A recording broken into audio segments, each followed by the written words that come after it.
ᱚᱱᱟᱛᱮ ᱥᱟᱹᱢᱩᱫ ᱨᱮ ᱥᱮᱱᱚᱜ ᱫᱚ ᱢᱟᱱᱟ ᱵᱟᱨᱚᱱ ᱦᱩᱭ ᱟᱠᱟᱱᱟ। ᱡᱮᱞᱮᱠᱟ ᱥᱟᱹᱢᱩᱫ ᱨᱮᱱ ᱡᱟᱹᱞᱤᱭᱟᱹ ᱢᱮᱱᱫᱚ ᱦᱟᱹᱠᱩ ᱥᱟᱵ ᱦᱚᱲ ᱠᱚᱫᱚ ᱫᱟᱨᱟᱭᱠᱟᱱ ᱥᱤᱸᱜᱤ ᱢᱟᱦᱟ ᱦᱤᱞᱳᱜ ᱢᱮᱱᱫᱚ 22 ᱢᱮ ᱦᱤᱞᱳᱜ ᱠᱷᱚᱱ ᱫᱚ उनको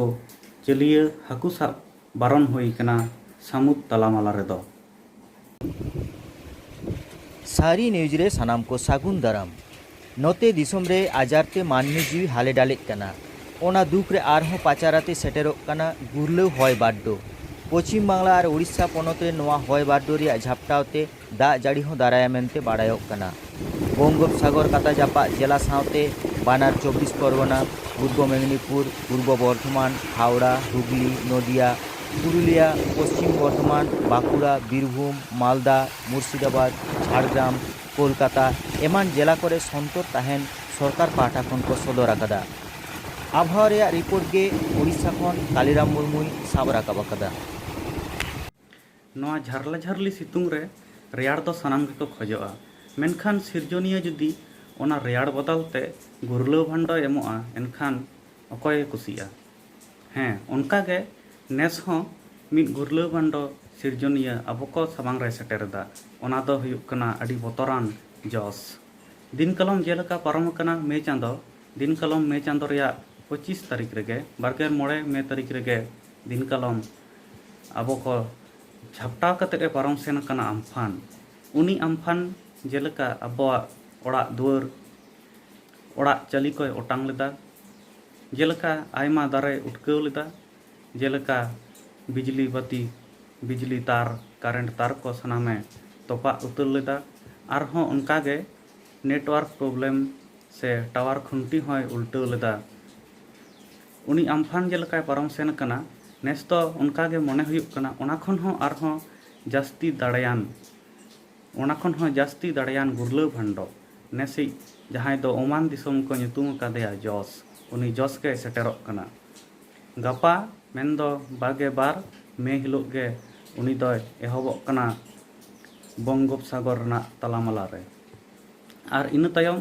ओना दो आर 2 माहा मुद्रे ओना रना तेज दो बढ़तिया आर बई बईते निम्न चाप एतहब हेज दाड़ेया आर उनका कतेत गे मंगलबार मेनदो 22 महित हिलोग दो ओना हय दाग बई बईते पश्चिम बांगला और उड़ीसा रना सामुद कता मेनदो पश्चिम बांगला रेया दीघा और शंकरपुर और उनकागे उड़ीसा रना बालासोर ठाव करे दो निम्न चाप बढ़तिया और ओना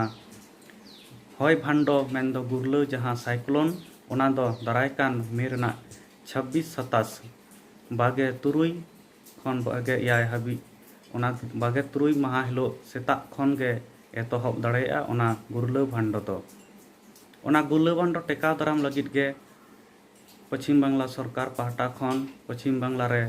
संतरते ताहेन लगित बार्ताय जारी कदा उनकागे उड़ीसा सरकार हों पश्चिम बांगला सरकार पाहटा खन सनाम डिपार्टमेंट रेन गे जहां दो मानमी लगित को कमी कान जेलका हेल्थ डिपार्टमेंट दो रान मुर्गन और इरिगेशन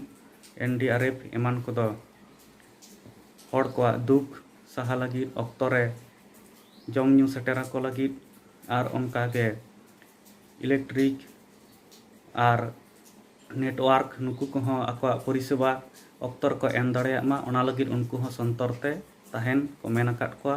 और ओना साथे पुलिस को हों आको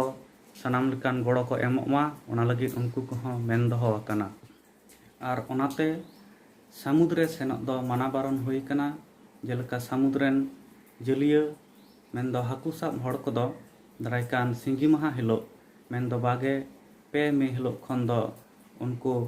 जलिया हाकू साब बारन हुई कना सामुद तालामाला रेदो। और ओनाते सामुद रे सेनोग दो माना बारन हुई कना जेलका सामुद रेन जलिया मेनदो हाकू साब हड़ को दो दारायकान सिंगी माहा हिलो मेनदो 22 मे हिलो खन दो उनको